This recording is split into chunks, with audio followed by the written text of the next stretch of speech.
reka mbahe ikaze kw'ishene nimba wisanze hano uri umuntu mushasha kora subscribe kugira ngo tubandanye tubana buri munsi tubandanye twigishanya twongera twibukanya nimba uri mushasha hano hantu turagusavye ukore subscribe ntaco vyo gutwara kandi niyo ntererano yacu kuri twebwe.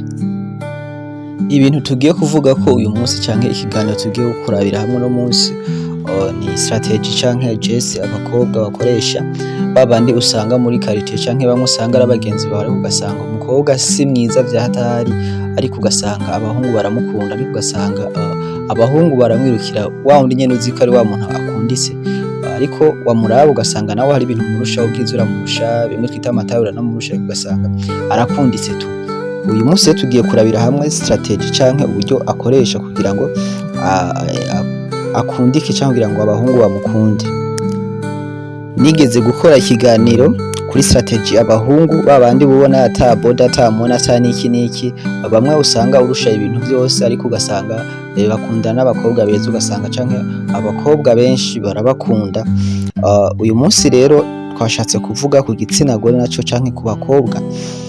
Ikaze kuri Juifergy turabira hamwe izo strategy canke ubwo buryo nawe umukobwa nimba ushaka uko abahungu bagukunda uzogerageze izo strategy urabe ko byokunda canke urabe ko vyocamwe nawe bagukunde nk'abandi bose.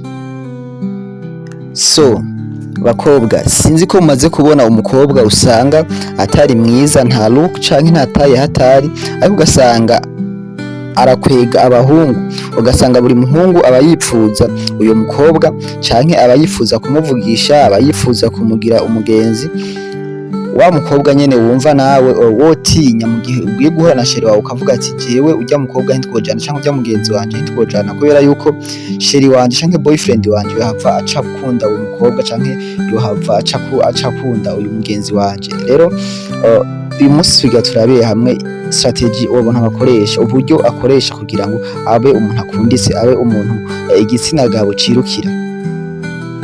Ibi bintu ngiye kuvuga haruguru canke ubu buryo ni nabwo abenshi canke abakobwa benshi bakoresha mu gutwara abagabo b'abagore b'abandi.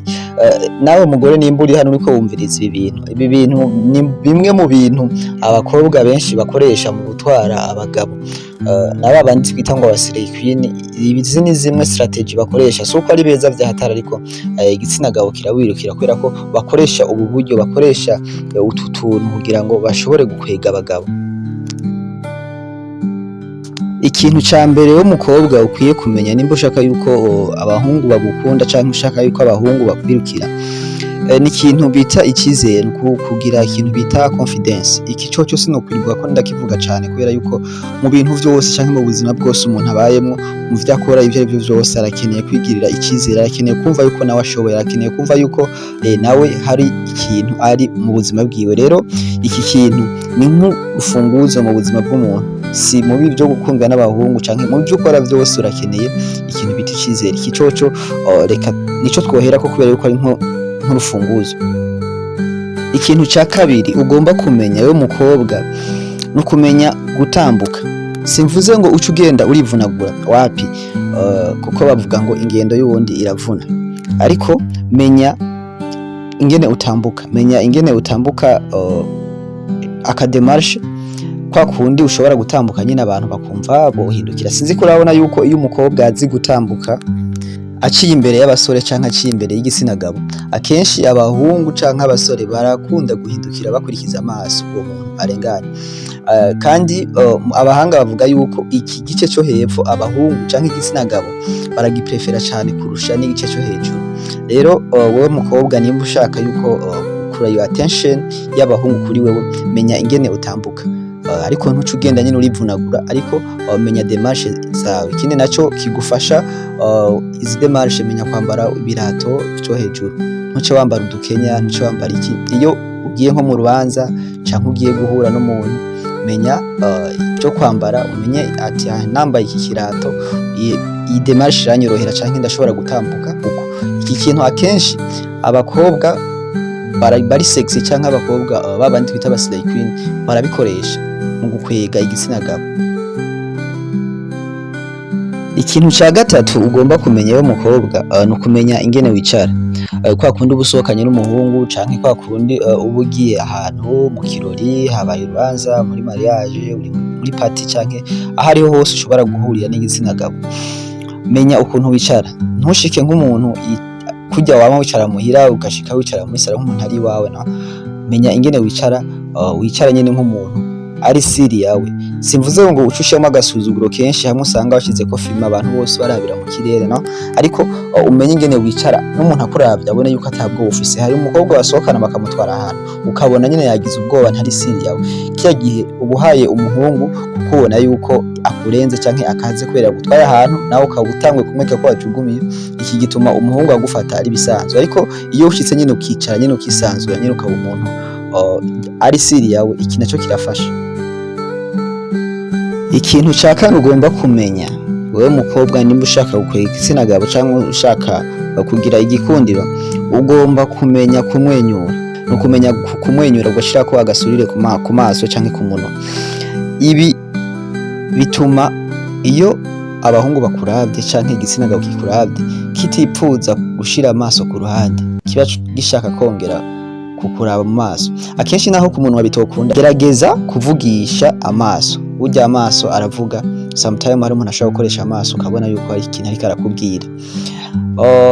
Abahanga bavuga yuko make up ya mbere umukobwa afise ni suki canke ni kumwenyura ku maso canke ku minwa, ibisigaye bijya byo gusiga bigakurikira mu nyuma. Rero gerageza kwiga iki kintu, umenye ingene ushobora kuraba umuntu canke ushobora kugira kumwenyura ku munwa. Ibi bizotuma igitsina gabo canke umuhungu canke umusore yifuza kuguma kuraba amaso, akifuza kumenya byinshi byerekeye wewe.